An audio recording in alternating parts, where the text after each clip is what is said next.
하나님 말씀 봅니다. 하나님 말씀 신약성경 에베소서 4장 32절 한 절입니다. 에베소서 4장 32절 한 절입니다. 하나님 말씀이 이러합니다. 서로 친절하게 하며 불쌍히 여기며 서로 용서하기를 하나님이 그리스도 안에서 너희를 용서하심과 같이 하라. 아멘.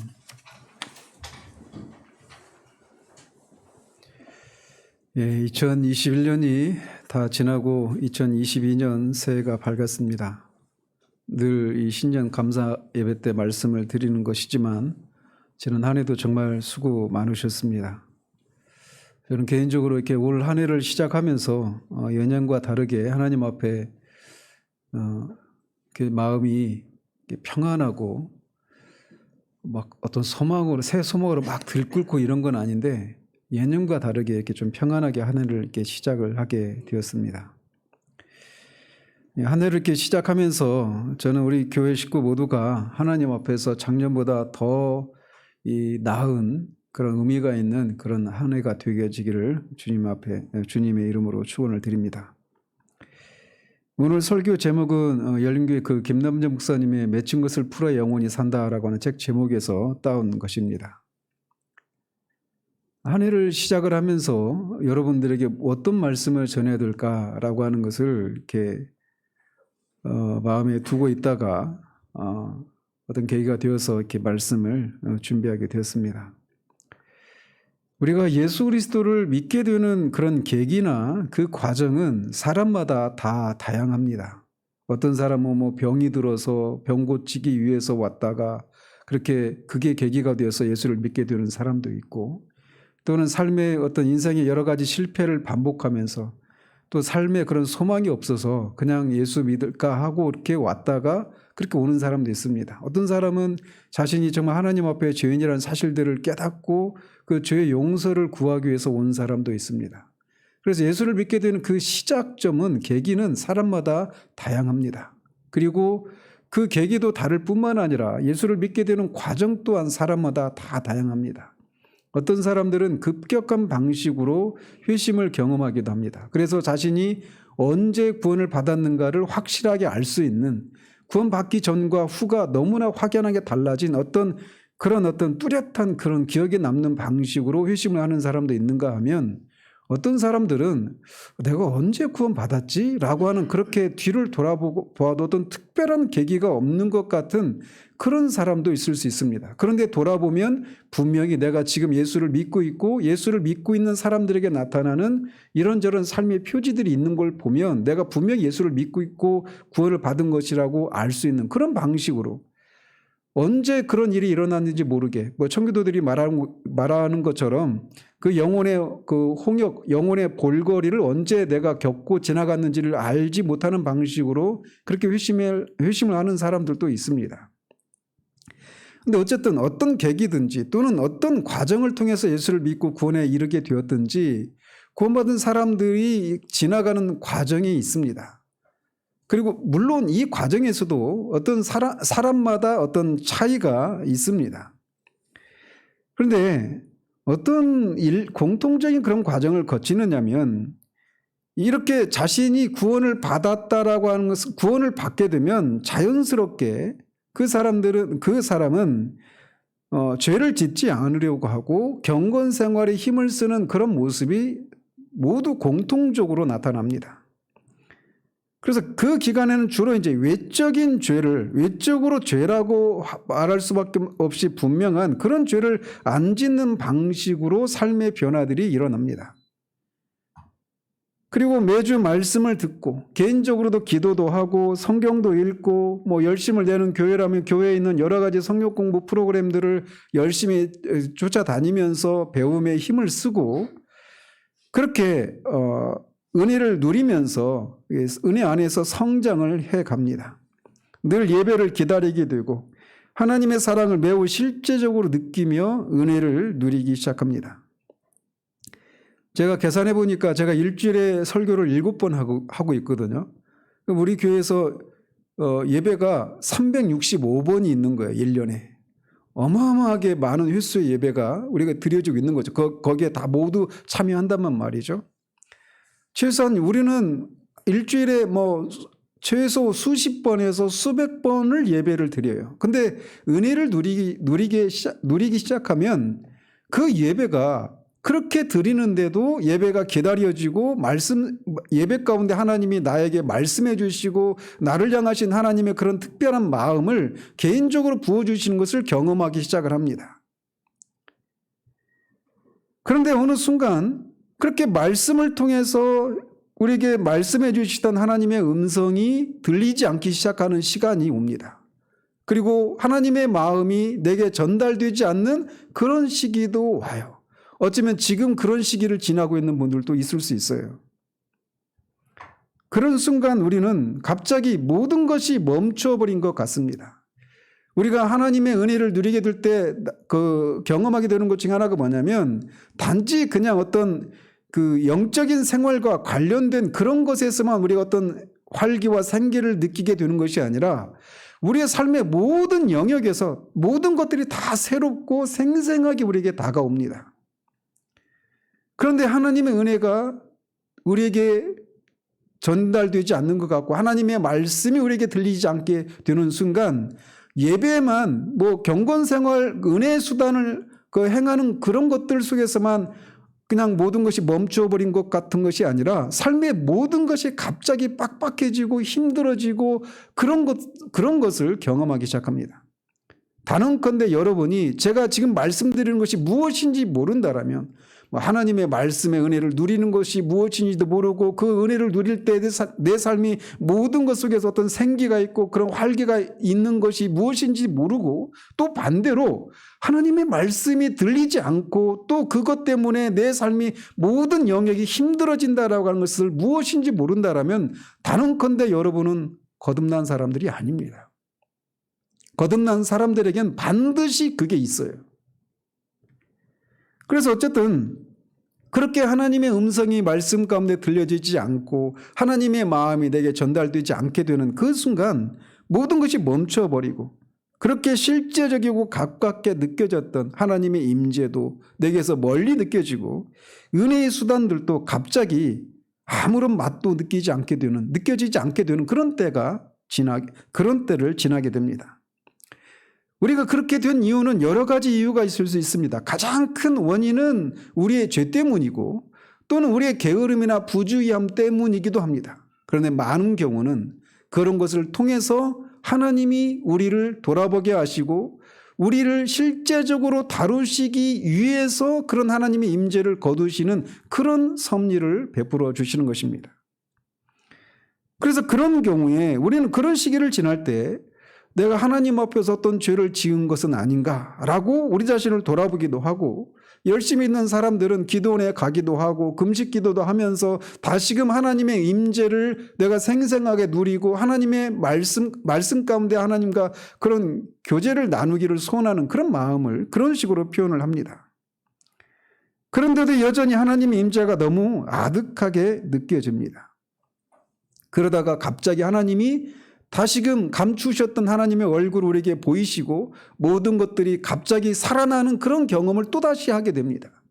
그럴 때 하나님이 우리에게 이제 우리 안에 숨겨져 있었던 우리가 죄의 권세로부터 구원을 받았지만 그래서 죄책을 면하고 죄의 권세로부터 구원을 받았지만 우리가 죄인이기 때문에 죄로 말미암아 그 죄의 오염으로 말미암아 우리의 왜곡된 그런 생각과 우리의 인격과 그런 죄의 영향력들로부터 실제적으로 우리를 건지시는 그런 오염으로부터 우리를 고치시는 그런 일들을 그때부터 시작을 하기 시작합니다. 그래서 그런 일이 있기 전까지는 내가 하나님 앞에 분명히 죄인이고 구원받아야 되는 하나님의 은혜로만 구원을 받아야 된다는 사실들을 알고 고백하고 외적인 죄들을 짓지 않는 이런 일들을 하지만 하나님이 이런 말씀드린 그런 과정을 통해 다시금 하나님의 임재를 우리 가운데 나타내시고 말씀하시기 시작할 때는 우리가 그렇게 심각하게 죄라고 생각하지 않았던 우리도 몰랐던 우리 내면에 숨겨져 있는 그런 죄들을 다루시기 시작을 하는 것입니다. 하나님은 이제 우리를 죄의 오염으로부터 실제적으로 우리를 거룩하게 하시는 일들을 행하시기 시작하는 거예요. 이제 그런 것들을 신학적인 용어로 성화라고 말을 하는 것이죠. 물론 이 과정 역시도 하나님은 천편일률적으로 우리를 다루시지 않으십니다. 우리는 하나님의 그 구원 공장에서 찍어낸 그런 제품들이 아니기 때문에 다 하나님은 우리 개인을 다 각각 그 사람 삶의 배경도 다르고 기질도 다르고 그렇기 때문에 우리를 다 다양한 방식으로 우리를 다루십니다. 그리고 그 일에 하나님은 결코 실패하지 않으십니다.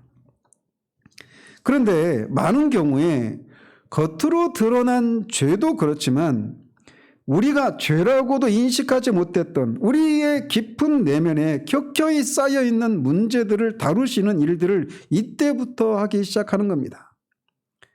사실 제가 말씀드린 것이 무엇인지 모르는 사람들의 신앙은 피상적이기 마련입니다. 그냥 열심히 예배드리고 기도하고 교회를 섬기고 은혜 수단들을 열심히 행하고 있을 뿐이에요. 하나님이 자신에게 말씀하시고 나를 이렇게 저렇게 다루셨다라고 하는 것에 대해서 모른 채 그냥 진짜 수십 년을 한 번도 빠지지 않고 새벽기도 드리고 교회 일을 하고 이런 생활을 할 수도 있어요. 한 번도 하나님과의 만남이나 다루심을 경험하지 못한 채 이렇게 지날 수 있습니다.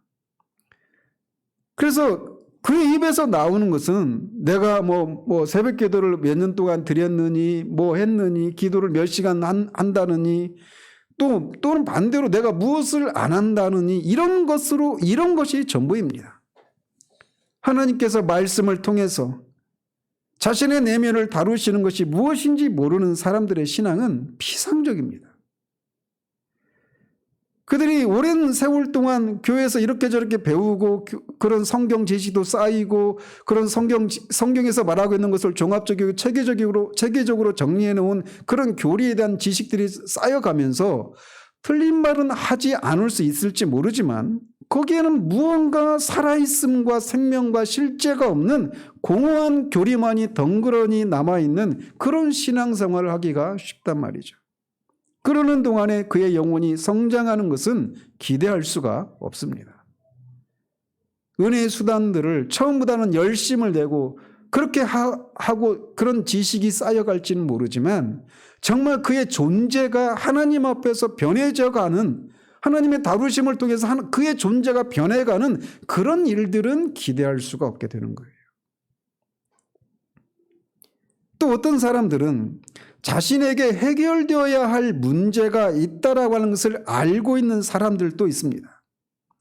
그런데 문제는 그 문제가 그렇게 심각하다고 생각하지 못하거나 그것이 자신의 영적인 성장에 큰 장애가 되고 있다라고 하는 것을 모른 채 살고 있는 사람들도 있습니다. 그래서 마치 우리가 그 에드벌룬 있잖아요. 광고하기 위해서 그 높이 띄워놓은 그 풍선. 그 에드벌룬이 가스가 가득 차면은 이렇게 땅에 이렇게 있다가 가스가 들어가면 공중으로 막 솟구쳐 올라가죠. 근데 막 한정 없이 올라가는 게 아니에요. 어디까지 올라갈 수 있느냐면 그 에드벌룬에 묶고 있는 줄의 거기까지밖에는 못 올라가요. 그래서 마치 에드벌룬이 그렇게 막 가스가 꽉 차가지고 공중으로 막 올라가다가 줄의 길이가 닿으면 거기서 탁 멈추고 다시 제껴져서 다시 내려오고 올라가다가 다시 내려오고 하는 것처럼 여전히 예수를 믿고 수십 년을 지났음에도 불구하고 여전히 해결되지 않는 그 어떤 문제들 때문에 그렇게 계속 비상하지 못하고 성장하지 못하고 계속해서 영적인 성장의 그 발목을 잡고 있는 그런 일이 자신에게 있다라는 거예요. 저는 개인적으로 이 97년 4월 19일 25년 됐나요? 97년 4월 19일 토요일입니다.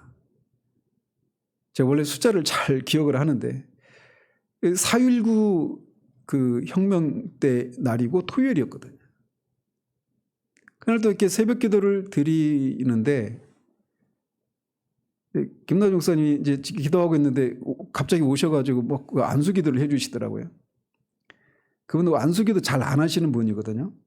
근데 어쨌든 이렇게 안수기도를 해주시는데 그냥 뭐 결혼 어쩌고 저쩌고 뭐 이렇게 기도해 주셨어요. 근데 그러고 나서 이제 가셨는데, 그러고도 제가 기도하는데 갑자기 하나님의 은혜가 제게 막 임하는 겁니다. 제가 안수기도 하니까 은혜를 받았다고 하는 얘기를 하는 게 아니에요. 그러면서 제 안에서 있었던 하나님 앞에서 어떤 그 성적인 죄악들, 막 제가 초등학교 들어가선지 들어가기 전인지 그때부터 제 안에 있었던 음란한 생각들, 제가 그런 기억이 남아있을 수가 없잖아요. 그걸 계속 기억하고 있을 수가 없잖아요. 근데 그런 죄악들까지 하나님이 막 기억나게 하시면서 하나님 앞에 막 회개의 기도를 막 쏟아내게 하시더라고요. 막 엉엉 울었습니다. 얼마나 오랫동안 울었는지 몰라요. 하나님 앞에 회개하면서. 그러면서 그런 나를 하나님이 사랑하시는 그 하나님의 사랑을 경험하게 하시면서 그 기도 후에 제 안에 있었던 마치 그 에드벌룬의 그 에드본을 묶고 있었던 그 끈이 끊어져 버린 것 같이 하나님 앞에서 말할 수 없는 자유함을 누리는 그런 일이 있었습니다. 그러면서 그 일 후에 제가 결혼에 대해서 생각할 수 있었어요. 우리 안에 해결되어야 할 어떤 문제가 해결되지 않는 그런 상태는 에드벌룬이 끈에 묶여 있는 그런 상태와 같은 거예요. 근데 하나님이 오늘 제가 다루고자 하는 이런 것이 바로 그것과 관련된 건데, 하나님이 우리에게 그렇게 우리의 발목을 묶고 있었던 그 끈을 끊어버리신 것 같은 그런 자유함을 허락하시는 일이 있다는 거예요. 우리 안에 해결되지 않은 채 남겨진 죄악들 중에 여러 가지가 있겠지만 오늘 다루려고 하는 문제가 바로 오늘 본문에서 말하고 있는 용서의 문제입니다. 누군가에게 또는 과거에 우리가 받은 어떤 상처로 인해서 우리에게 우리 영혼에 어떤 맺힌 것이 있는 한 우리는 결코 영적으로 성장할 수도 자유함을 누릴 수도 없습니다. 거기까지 어느 선 넘어서까지는 절대로 그 이상을 넘어설 수가 없는 거예요.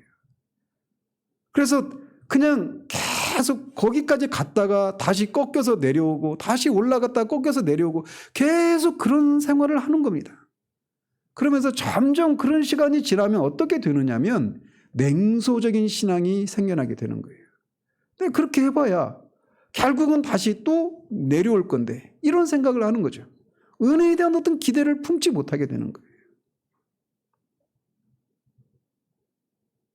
우리는 용서의 문제가 우리 신앙생활에 얼마나 큰 장애가 되는지 잘 모르는 경우들이 있습니다.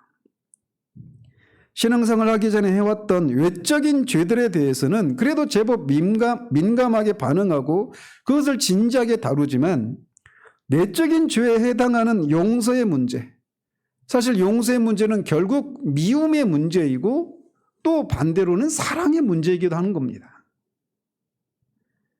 바로 이 용서하지 못하는 문제가 우리 영혼을 얼마나 갉아먹고 있는지 체감하지 못하는 경우들이 많아요. 그런데 산상수훈에서 우리 주님은 형제를 미워하는 자는 살인을 한 것과 똑같다라고 말씀하십니다. 미워하는 죄가, 그래서 용서하지 못하는 죄가 살인하는 죄와 같다라고 말하고 있어요. 우리는 그렇게 생각합니까? 그렇게 심각하게?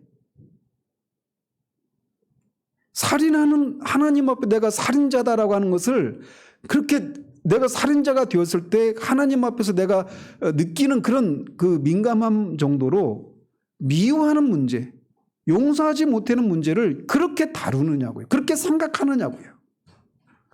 많은 경우 그렇게 생각하지 못해요. 그래서 여전히 마음에 칼을 품고 열심히 신앙생활 하는 겁니다. 그러면서 주님은 또 그 같은 장에서 형제에게 원망 들을 만한 일이 있거든 재물을 놔두고 먼저 가서 화목하고 그 다음에 와서 예물을 드리라고 말씀하셔요. 형제와 원망 들을 만한 일이 있는 채로 예물을 드리고 예배를 드려봐야 하나님이 받으시지 않는다라는 겁니다. 마음에 칼을 품고 있는 이 문제는 그것을 모를 때는 몰라요. 그러나 하나님이 말씀을 통해서 자신에게 이 문제가 있다라고 하는 것을 알려주신 한에서는 이 문제가 반드시 하나님 앞에서 해결받지 않은 채 드리는 모든 신앙생활은 아무런 의미가 없다라는 거예요. 우리는 그 문제를 끌어안고 있는 겁니다. 수년 동안, 수십 년 동안 말이죠.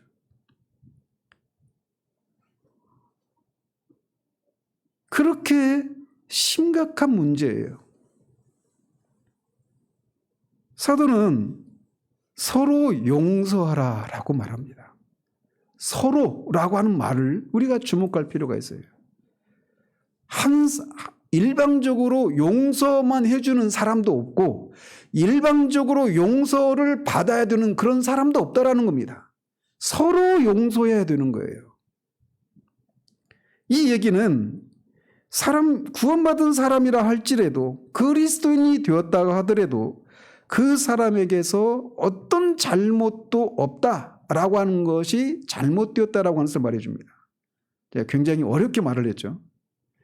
그리스도인이 되었다고 해도 그 사람이 완전해지는 것은 아니라는 거예요. 그래서 용서해줘야 되고 용서받아야 할 그런 일이 있다라는 겁니다. 그리스도인이 되는 것은 그 사람에게서는 어떤 잘못도 발견되지 않는다라고 기대할 수 없다라는 거예요. 만약 그렇다면 용서해 줄 일도 없겠죠. 용서해 줄 일이 있다라고 하는 것은 그리스도인이라 할지라도 여전히 용서받아야 될 그런 필요들이 있는 상태라고 하는 것을 우리에게 말해주고 있는 겁니다. 그런데 우리가 많은 경우에 그리스도인이라고 하는 사람이 어떤 잘못을 했을 때 우리 안에서 바로 일어나는 생각이 뭡니까? 목사님, 제가 어떤 잘못을 했을 때 여러분에게서 일어나는 생각이 뭡니까? 아니, 목사가 어떻게 저런 짓을 할 수 있어? 이거잖아요. 목사를 향해서 뿐만 아니라 권사든 장로든 그 직분이 없는 그런 직분자가 아닌 사람이라 하더라도 그리스도인이라고 하는 사람이 어떤 잘못을 범했을 때 우리가 가장 먼저 드는 생각이 뭐냐고요. 우리는 너무도 자연스럽게 아니, 어떻게 믿는 사람이 신자가 저럴 수 있어? 이런 생각을 하는 거예요. 믿지 않는 사람들이야 그렇게 생각한다고 쳐도 믿는 우리라고 일컫는 우리들도 그런 생각을 하기가 쉽다라는 거예요. 그런데 사도는 서로 용서하라라고 하는 이 말을 통해서 그리스도인이 된다라고 하는 것이 어떤 잘못도 찾을 수 없는, 어떤 허물도 찾을 수 없는 그런 사람이 되는 것은 아니라고 하는 것을 먼저 우리에게 말해주고 있습니다. 사도는 서로 친절하게 하고 불쌍히 여기고 서로 용서하기를 하나님이 그리스도 안에서 너희를 용서하심과 같이 하라라고 말을 합니다. 결국 사도가 이 말을 통해서 우리에게 말해주고 있는 것은 우리가 하나님과 같이 되라고 말을 하고 있는 것입니다. 하나님이 그리스도 안에서 우리를 용서하신 것처럼 너도 하나님처럼 해, 이렇게 말을 하고 있는 거예요. 우리 주님은 누가복음 6장 그 소위 평지 설교에서 오직 너희는 원수를 사랑하고 선대하며 아무것도 바라지 말고 꾸어주라. 그리하면 너희 상이 클 것이요 또 지극히 높으신 이의 아들이 되리니 그는 은혜를 모르는 자와 악한 자에게도 인자하시니라. 너희 아버지의 자비로우심 같이 너희도 자비로운 자가 되라 라고 말씀하셔서 같은 것을 말씀하고 있는 겁니다. 은혜를 모르는 자와 악한 자에게도 하나님은 인자와 자비를 베푸시는 하나님이시라는 겁니다. 그런 것처럼 우리도 그렇게 악인을 향해서도 하나님이 은혜와 자비를 베푸시는 것처럼 우리도 그렇게 하라고 말씀하고 계신 거예요.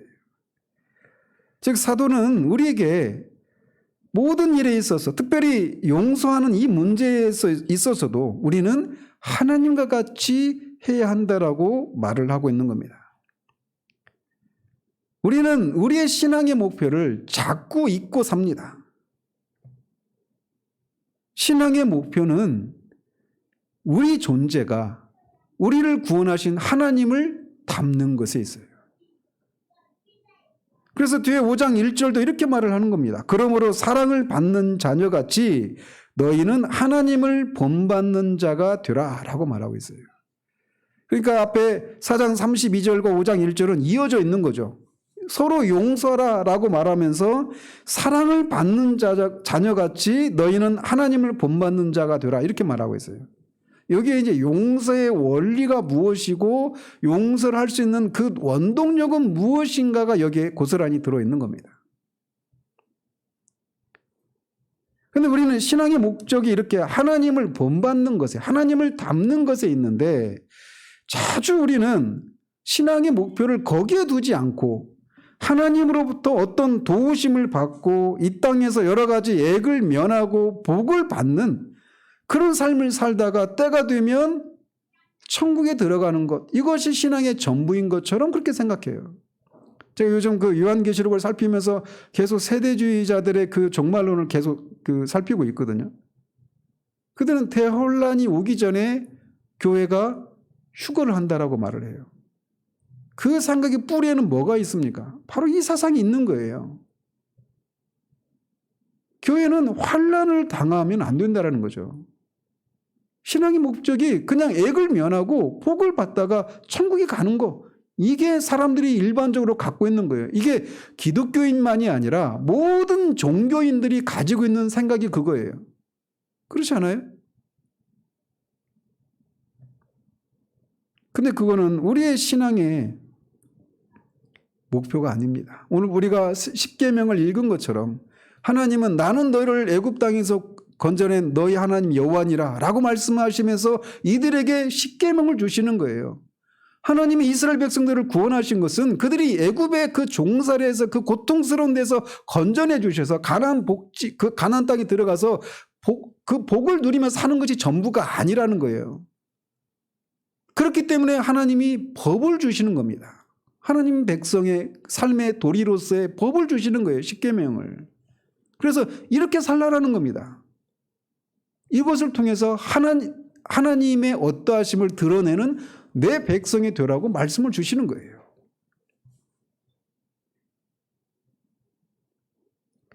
신앙의 목적을 하나님을 닮는 것에 두지 않고 하나님의 전능하신 능력을 힘입어서 하나님의 선하심을 힘입어서 여러 가지 어려움을 면하고 복을 누리다가 천국에 가는 것이 신앙의 전부인 것처럼 생각하기 때문에 우리가 이 땅에서 어떤 이런저런 어떤 고난을 당하거나 그러면 자기 연민에 빠지고 신앙의 회의에 빠지고 침체에 빠지게 되는 거예요.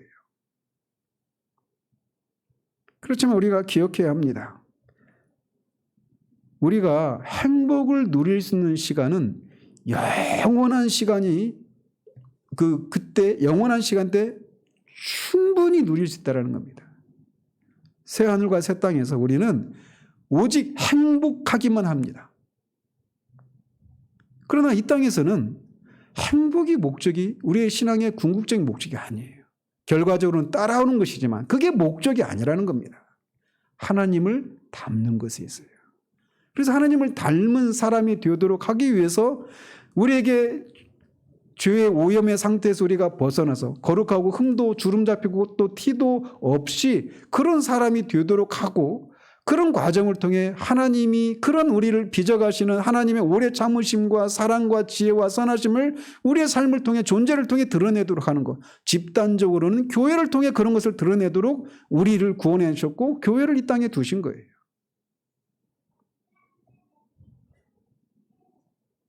그렇기 때문에 비록 우리가 새하늘과 새 땅에서는 영원한 행복을 누리게 되어 있지만 이 땅에서는 그런 삶을 누릴 수 있는 사람으로 빚어져 가는 그런 시간이 이 땅에서의 우리들의 삶의 의미라는 겁니다. 하나님은 당신을 닮은 자녀들을 많이 두어서 그런 일을 행하신 하나님 자신의 지혜와 오래 참으시는 사랑과 능력을 드러내서 영광을 받으시기를 기뻐하시는 겁니다. 그렇기 때문에 때로는 이 땅에서 우리의 삶이 우리가 원하지 않는 고난이 닥쳐오기도 하고 우리가 바라는 대로 삶이 펼쳐지지 않기도 하는 거예요. 사도는 우리가 서로를 용서하라고 하면서 그 이유와 그 방식을 설명합니다. 먼저 그는 우리가 서로를 용서하되 하나님께서 우리를 용서하신 방식을 따라 용서하라고 말하고 있습니다. 하나님이 그리스도 안에서 너희를 용서하신 것과 같이 용서하라 라고 말을 하고 있어요. 즉 이 말은 우리가 다른 사람을 용서하면 하나님도 우리를 용서하신다라고 하는 말이 아니라 하나님이 이미 우리를 용서하신 것처럼 그리고 그 용서하시는 과정에서 하나님이 하신 것처럼 그렇게 우리도 용서하라고 말을 하고 있는 거예요. 따라서 우리가 다른 사람을 용서하는 이 일은 우리가 하나님으로부터 그리스도 안에서 우리를 용서하셨다라고 하는 것을 경험한 사람이라고 하는 것을 전제하고 있는 겁니다. 즉 우리가 용서받은 그리스도인이라는 사실을 알 수 있는 시금석 하나를 사도가 여기서 또 제시하고 있는 거예요. 다른 사람을 용서하는 것을 통해서 하나님이 그리스도 안에서 우리를 용서하셨다라고 하는 것을 드러내는 것. 용서하지 못하는 것은 내가 그리스도인이 아니라고 하는 그런 증거가 될 수도 있는 거예요. 만약 여러분이 하나님께서 그리스도 안에서 우리를 용서하신 것처럼 용서하라고 하는 이 권면에 저항하지 않고 맞아요. 내가 지금은 못하고 있지만 그게 옳습니다라고 인정하고 또 그렇게 하고 싶은 마음이 일어난다라면 여러분은 하나님으로부터 용서받은 사람이라고 할 수 있어요. 그러나 반대로 이런 권면을 들을 때 마음을 세우고 아니 어떻게 내가 나한테 그런 상처를 준 사람을 내가 용서할 수 있어요? 라고 말한다면 여러분 하나님과의 관계를 심각하게 돌아봐야 합니다. 안타깝게도 우리는 믿는 사람들 안에서 오히려 더 오래도록 꽁하고 맺혀있는 그런 관계들을 더 많이 봅니다. 그런 면에서 세상 사람들보다 더 못한 경우들도 많아요.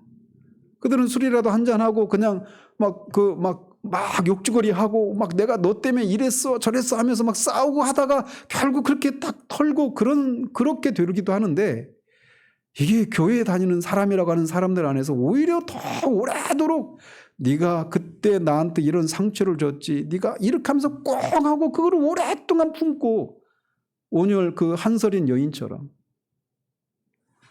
그렇게 오래도록 하나님을 향해서 오래 참아야 하는데 그냥 오래도록 그렇게 묵혀둔 그런 신앙생활 하는 사람들이 많아요.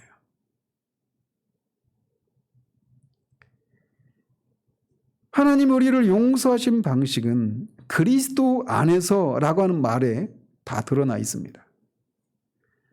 하나님은 그리스도 안에서만 우리를 용서하실 수 있습니다. 그리스도를 통하지 않고는 하나님이 우리를 용서하실 수 없어요. 왜? 하나님은 공의로우신 분이시기 때문에. 공의로운 방식으로 용서하시지 않으면 그 용서는 참된 용서가 될 수 없습니다. 언제든지 그것은 뒤집어질 수 있는 그런 용서예요. 불완전한 용서입니다. 그런데 하나님이 우리를 용서하신 것은 그리스도 안에서예요. 하나님이 우리를 용서하신 것은 우리를 불쌍히 여겨달라고 하는 우리의 깊은 탄원 때문에 우리를 용서하신 것이 아닙니다. 하나님 우리를 용서하신 것은 우리가 원수 되었을 때 우리를 용서해 주셨다라고 말하고 있어요. 그러니까 우리는 하나님을 향해서 마음을 세우고 하나님을 대적하는 하나님을 마음에 두기 싫어하는 그런 상태였단 말이에요. 그렇기 때문에 우리가 우리를 용서해달라고 깊이 탄식할 수가 없는 겁니다. 그렇게 되었다라면 그것은 하나님의 은혜로 그렇게 된 거예요. 하나님의 그런 성령의 유효한 역사가 없이는 우리는 그렇게 될 수가 없는 사람들입니다. 따라서 하나님 우리를 용서하신 것은 우리를 불쌍히 여겨달라고 하는 그런 우리의 깊은 탄원 때문도 아닙니다. 또 우리 안에 어떤 선한 것이 용서해 줄 만한 그것이 어떤 그 선한 것이 있어서도 아닙니다.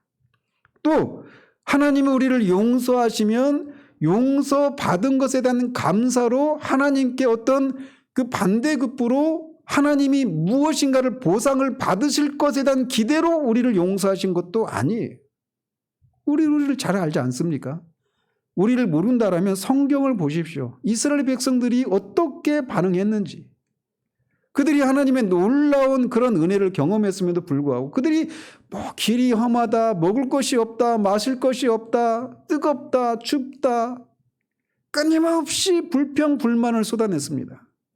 그럴 때마다 하나님이 놀라운 이적을 베푸셔서 그들에게 만나도 먹이시고 바위에서 물도 내시고 구름 기둥과 불 기둥으로 그의 추위와 더위를 다 감춰주시고 그런 은혜를 베푸셨음에도 불구하고 그 은혜를 경험할 때는 막 하나님을 찬양하다가 또 새로운 어떤 위험을 그 고난을 겪게 되면 언제 그런 것을 경험한 사람이냐 그렇게 원망을 쏟아내고 하지 않습니까?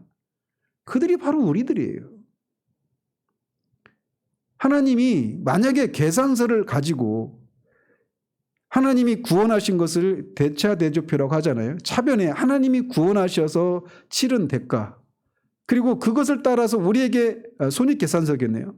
그 하나님이 치르신 대가와 그 우리를 구원하셔서 얻으신 이익을 손익계산서로 이렇게 명목을 적어 놓는다면 적자 날 겁니다. 적자도 엄청난 적자일 거예요. 하나님이 우리를 구원하시기 위해서 치르신 대가는 그의 아들입니다. 당신의 독생자를 죽이시는 그 대가를 치르신 거예요. 그 생명과 그 하나님의 아들의 생명을 보상할 수 있는 그런 것이 무엇이 있겠습니까?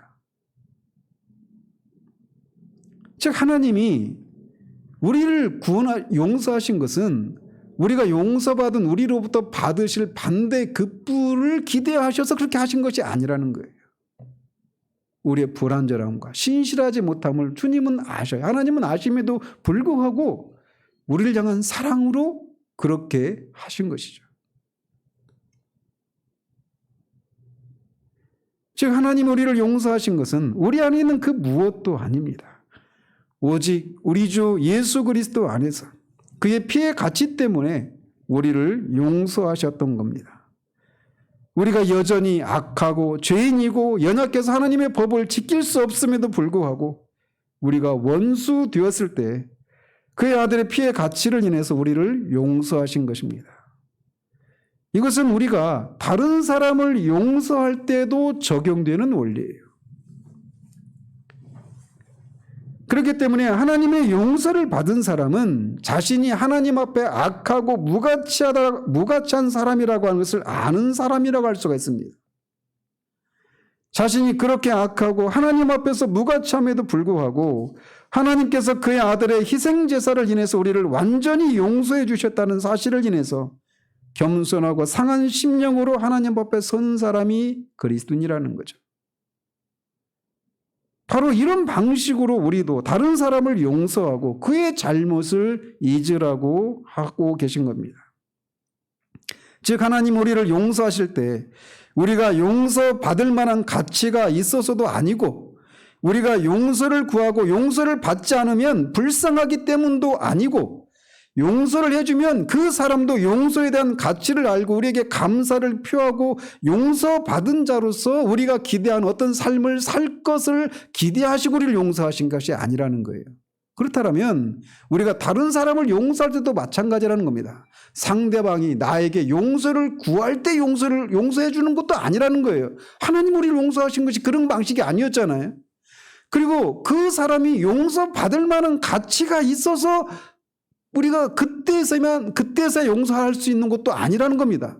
왜? 하나님도 우리가 용서받을 만한 가치가 있어서 용서해 주신 것이 아니거든요. 또 용서를 해주면 그 가치를 알고 감사하고 어떤 변화가 일어날 그것을 기대하시고 하나님 우리를 용서하신 것도 아니에요.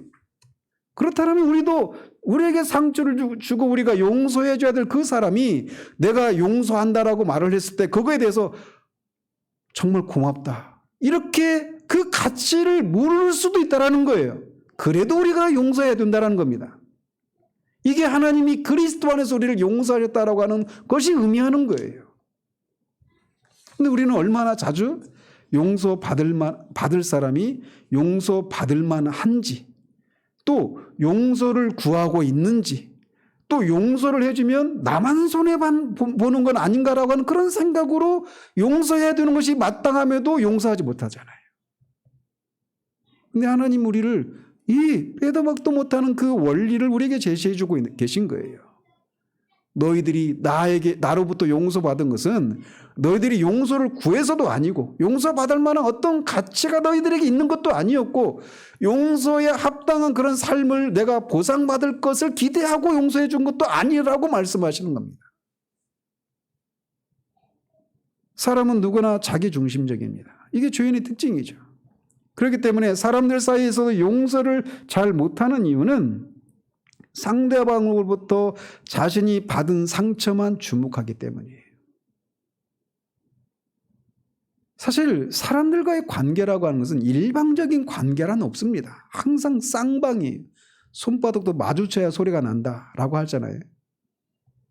물론 우리가 어렸을 때 부모로부터 어떤 학대를 받고 또는 남편으로부터 우리보다 어떤 여러 가지 면에서 그 위에 있는 그런 우리에게 영향력을 행사할 수 있는 사람, 소위 갑과 을의 관계 속에서 을에 있는 사람들이 늘 당하는 위치에 있잖아요.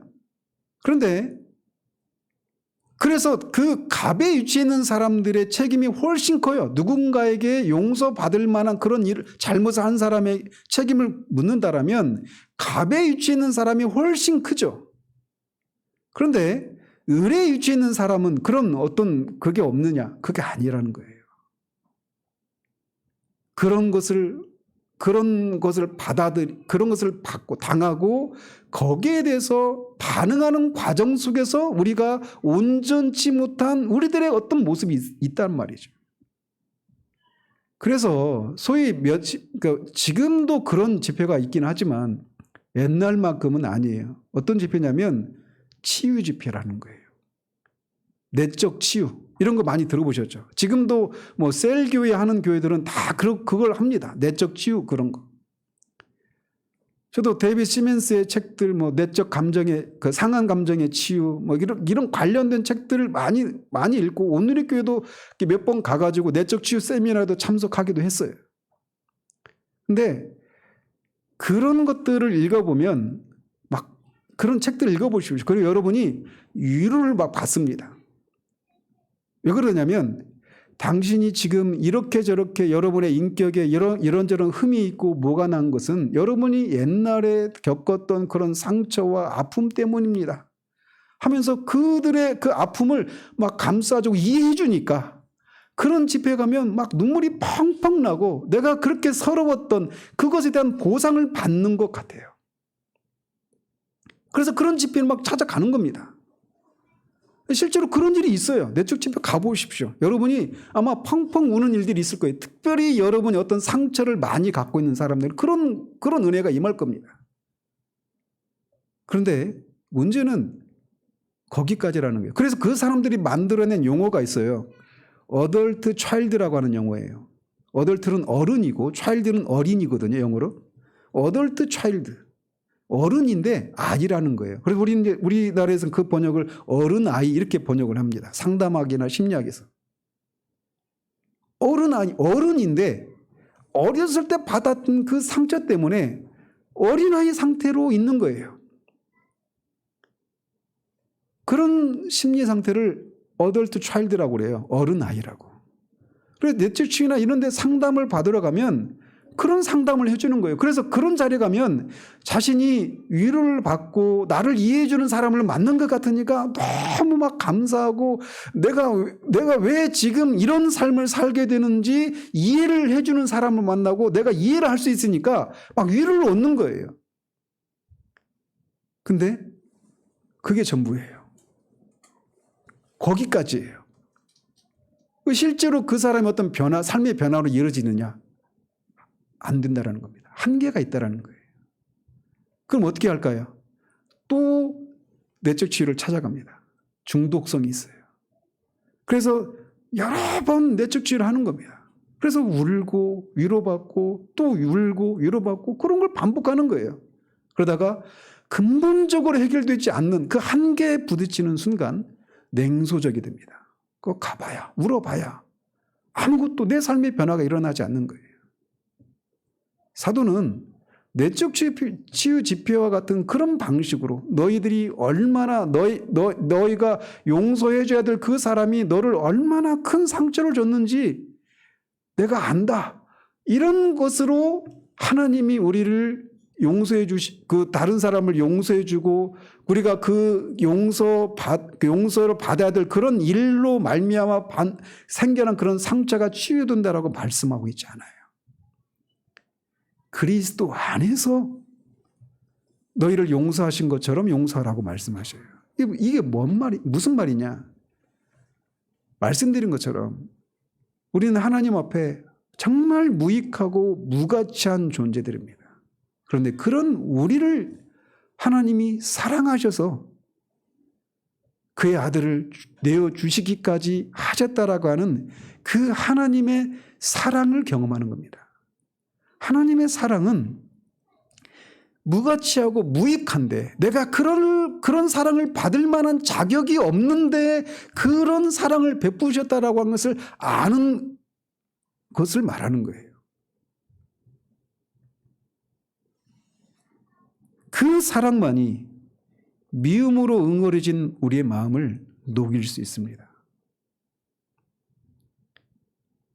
내가 그렇게 당하는 입장일 수밖에 없던 그 시절, 내 기억에서 지우고 싶은 그 아픈 시절에도 하나님은 나를 인간의 악함에 그냥 내버려 두지 않으시고 그 속에서도 나를 지키고 보호하셨다라고 하는 것을 알게 될 때 우리는 비로소 거기에서 하나님의 사랑을 경험하게 됩니다. 더더군다나 무익하고 무가치한 나를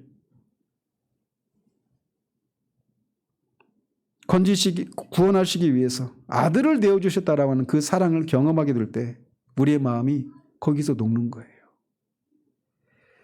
그 사랑이 모든 응어리를 풀어 헤치고 발목을 잡고 있던 끈을 끊어버리게 하는 겁니다. 하나님의 사랑을 맛보고 용서하는 것이 없으면 그런 사람이 설교자가 된다. 그 설교 굉장히 무섭습니다. 옳고 그름에만 갇혀있기 쉬워요.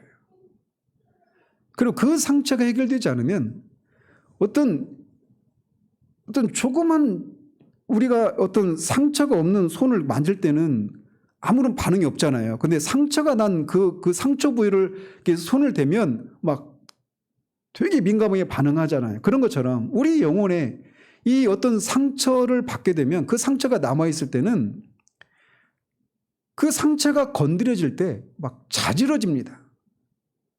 제가 한 사람을 알고 있어요. 도무지 그 상식을 뛰어넘는 그런 반응을 보여요. 별것도 아닌 말인데 그 말에 막 상처가 되어가지고 완전히 사람이 뒤집어져 버리는 거예요. 비이성적이 되어버리는 거예요. 지난주에도 말씀드렸지만 모든 영적인 질병의 치료제는 그리스도의 십자가입니다. 그리스도의 십자가는 모든 영적인 질병의 치료제예요. 그 십자가를 통해서 나타난 하나님의 사랑을 우리가 알고 맛보게 될 때 우리를 얽어맸던 그 사슬이 끊어지는 일들이 일어나게 됩니다. 그래서 우리를 부인하고, 그러니까 내가 상처를 받는다는 얘기는 내가 상처받을 만한 그런 사람이 아니라는 거예요. 내가 그런 대접을 받아서는 안 된다라는 생각이 있는 거잖아요. 그렇잖아요? 그런데 하나님 앞에서 내가 얼마나 무익하고 무가치한 존재인가를 거기서 깨닫게 되는 거예요. 사람들과 비교 속에서 내 가치를 판단하는 게 아니라 거룩하시고 완전하신 하나님 앞에서 내가 무가치하고 무익한 존재라는 사실들을 깨닫는 거예요. 그러니 그런 내가 하나님이 나를 어떻게 대하셔도 나를 지옥에 쳐 넣으셔도 합당하다라고 하는 그런 자기 자신에 대한 분명한 생각을 갖고 있는데 그런 사람이 상처를 받을 수 있을까요? 상처를 받지 않아요. 그렇잖아요. 내가 하나님 무가치한 존재라고 하면 내가 I deserve it. 내가 그거 받을 만하다. 이런 생각을 갖는 거예요. 근데 그 생각을 못 갖는 이유가 뭐냐? 내가 그런 대접을 받아서는 안 되는 사람이라는 생각을 갖고 있는 거란 말이에요. 근데 하나님 앞에서 내가 무익하고 무가치한 존재라는 사실들을 깨닫고 거기서 끝나는 것이 아니라 그런 나를 하나님이 얼마나 사랑하셨는가를 알게 될 때 그때 우리는 비로소 참 사랑을 알게 되고 우리를 용서하지 못한 사람을 용서할 수 있게 된다는 겁니다. 그런 것을 통해서 우리 서로를 용서하는 것을 통해 하나님을 닮은 사람이 되는 것, 그것이 하나님이 우리를 두신 목적이에요. 제가 좀 길긴 하지만 한 번의 그 간증을 제가 읽어드리겠습니다.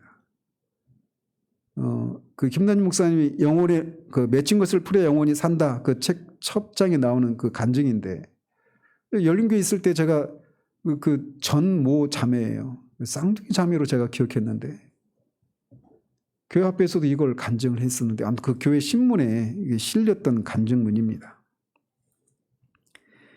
오랫동안 저의 신앙과 삶과 마음의 고통은 미움에서 비롯된 것이었습니다. 그럼에도 불구하고 저는 그 문제를 대수롭지 않게 여겼고 그러던 중 하나님이 찾아오셨습니다. 그리스도 안에서 약속된 참된 평강과 기쁨을 누리지 못하는 저의 병든 영적 생활이 용서하지 못하는 죄 때문이었다는 사실을 깨닫게 된 것은 약 한 해 전의 일이었습니다. 근데 벌써 이게 30년 가까이 됐습니다. 부모님에 대한 깊은 원한이 제 마음에 뿌리 박으며 자라고 있었습니다. 저는 제가 처한 환경을 비관하고 불평하며 살았고 내가 믿는 하나님의 사랑이 고작 이것밖에 되지 않는가 반문하며 분노하는 가운데 오랜 세월을 지내왔습니다. 하나님을 만나고 은혜 생활을 하는 가운데도 부모님을 용서하지 못했습니다. 그때 누군가로부터 미움과 용서라는 제목의 설교 시리즈 테이프를 들어보라는 권고를 받았습니다.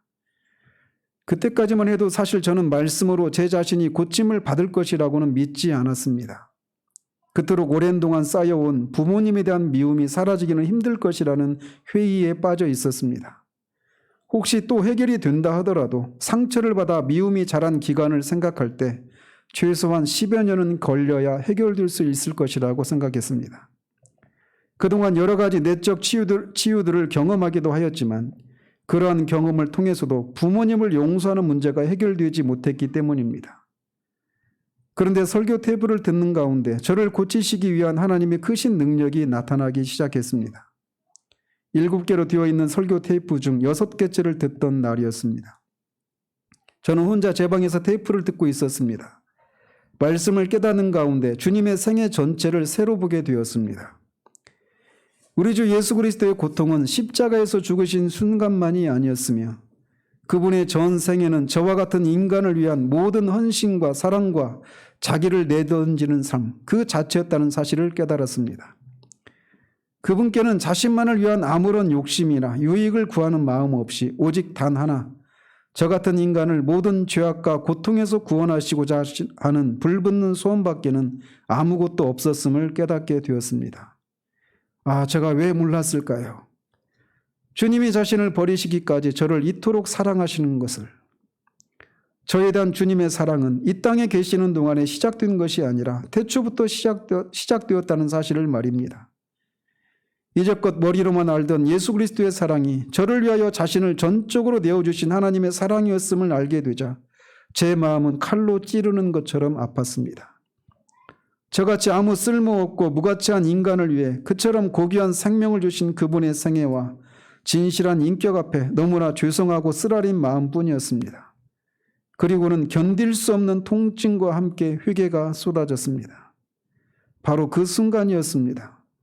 갑자기 제 마음 끝에 있던 미워하는 마음이 하나의 커다란 실체로 살아있는 세력으로 느껴지면서 제 마음 속에서 크고 단단한 바위처럼 부풀어 오르기 시작했습니다. 그것은 마치 제 안을 가득 채우고 있는 크고 단단한 그렇지만 살아있는 생명체처럼 느껴졌습니다. 순간적으로 저는 그것이 바로 제가 그토록 고통하고 아파했던 부모님을 미워하는 마음이라는 것을 알 수 있었습니다. 그런데 커다란 바위와도 같은 그 엄청난 크기의 덩어리 앞에 아주 날카롭고 예리한 칼이 보였습니다. 저는 그 칼이 너무나 작고 가늘기 때문에 결코 그 바위를 뚫을 수는 없을 것이라고 생각했습니다. 그런데 그런 생각을 하자마자 그 칼은 바위를 깊이 찔렀고 소리도 없이 힘들이지 않고 바위 끝까지 마치 솜을 찌르는 것처럼 파고 들어갔습니다. 그러자 정말 기막힌 일이 일어났습니다. 마음을 짓누르던 바위와 같은 커다란 실체가 순식간에 사라지고 저의 짓눌린 마음에는 자유와 해방의 기쁨이 밀려왔습니다. 전에는 제가 항상 어머님께 피해를 입은 자라고 생각했었는데 사실은 저도 똑같은 가해자로서 상처를 주고 있었다는 사실을 깨닫게 되었습니다. 제가 받은 것과 똑같은 마음의 상처를 어머니께 안겨드림으로써 복수하며 살아왔다는 사실을 깨닫게 되었습니다. 정말 용서를 빌어야 할 사람은 어머니가 아니라 제 자신이라는 사실을 깨달았습니다. 긴 시간 동안 어머니에게 많은 잘못을 했노라고 용서를 빌었습니다. 그리고는 주님께서 저를 위해 그러셨던 것처럼 저도 어머니를 위해 살고 싶다는 강력한 소원이 생겼습니다. 저는 악한 죄성과 너무나 강하고 단단하던 죄의 세력과 무게들로 인하여 그렇게 오랫동안 죽은 자처럼 살았습니다. 하나님께서는 저의 비참함을 아시고 말씀의 검으로 구원하여 주시고 죄의 결박을 깨뜨려 주셨습니다.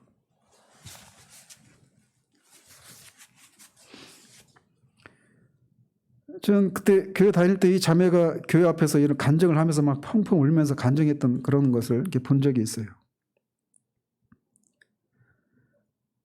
우리는 제가 여러분들의 사정을 그래도 조금 알잖아요. 여러분들 중에는 남편을 향해서 또는 아내를 향해서 부모를 향해서 또는 자녀를 향해서 용서하지 못하는 이 문제를 안고 살아가는 사람들이 있는 걸 압니다. 그런데 그 문제가 해결되지 않는 한 앞에서도 말씀드린 것처럼 에드벌룬처럼 그 문제가 늘 끈에 묶여있는 에드벌룬처럼 그 문제가 늘 우리의 발목을 잡고 우리를 그 문제로부터 매여 살게 합니다. 그래서 스스로 어떤 때는 내가 그렇게 하나님 앞에 온전히 살지 못하는 원인을 다 그 핑계로 댑니다. 그 사람이 나를 이렇게 상처를 줬으니까 나는 상처받은 사람이니까 이렇게 해도 돼. 이렇게 할 수밖에 없어. 자기를 변명하면 그렇게 사는 거예요. 그리고 어느새 그것을 끌어안고 사는 겁니다. 벗어나기를 원하면서도 아이러니하게도 그것을 끌어안고 사는 거예요. 그것이 없어지면 마치 내 삶의 존재 이유도 사라지는 것처럼 어느새 그게 고름을 아끼면 그게 살이 되지 않는데도 불구하고 고름이 마치 살이 된 것처럼 그렇게 되어버려 있는 그런 시간이 될 수도 있는 거예요. 다른 일에 열심을 내어도 그 문제가 해결되지 않는 한 성장과 자유는 기대할 수 없습니다. 올 한 해 저는 여러분이 이 문제 앞에 직면할 수 있기를 바랍니다. 이것은 말할 수 없이 고통스러운 일입니다. 두려운 일이에요. 일은 사람의 힘으로 되지 않습니다. 오직 하나님의 성령의 은혜가 절대적으로 필요한 일입니다. 그렇지만 하나님은 우리에게 그 문제를 보여주실 때는 그거를 네가 이제 해결하고 가자라고 하는 사인이에요. 그리고 하나님은 순종하고자 하는 자에게 힘을 주십니다.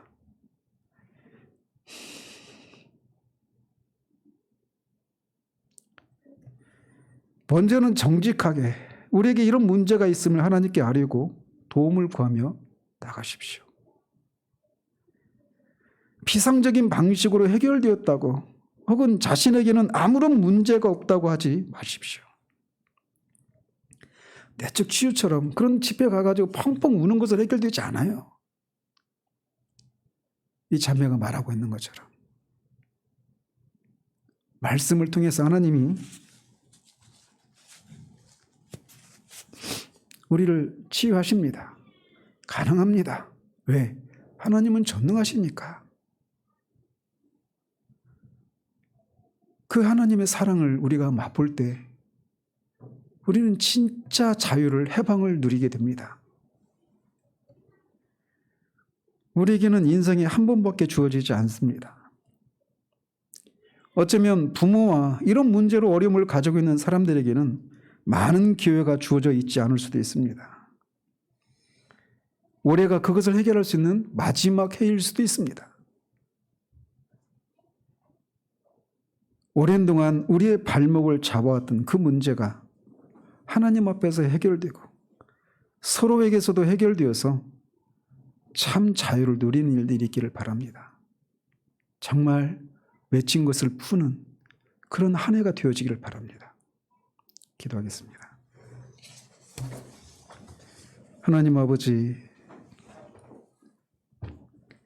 용서해야 된다라고 하는 것을 알매도 그 문제 앞에 서지 않으려고 하는 우리의 고집스러움을 주님이 하십니다. 고집스러움 때문이기도 하고 억울하다는 생각도 들기도 하고 이렇게 수년 또는 수십 년을 해결하지 못한 채 가져온 이 문제가 과연 해결될 수 있을까? 상대방이 내가 용서를 한다고 하면 받아주기나 할까?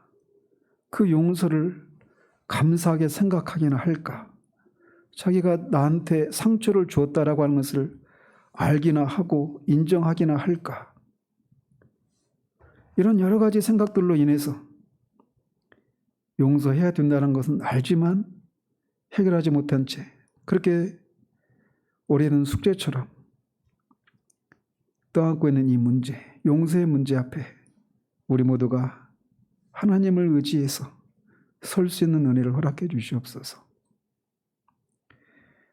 하나님이 그 문제를 보여주셨다라면 그것은 우리가 얼마나 형편없는 사람인가를 알게 하시기 위해서가 아니라 내가 이제 너를 그 문제로부터 해방시켜 주겠다라고 하는 하나님의 선하신 뜻임을 우리가 믿고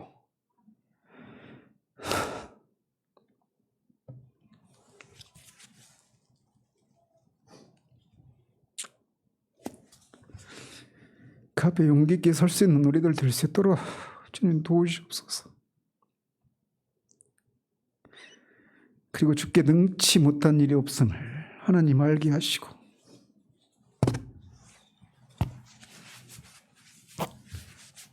더 이상 우리를 행복하다가도 만족스럽다가도 그 문제만 생각하면 갑자기 삶이 어두워지고 의욕도 잃어버리는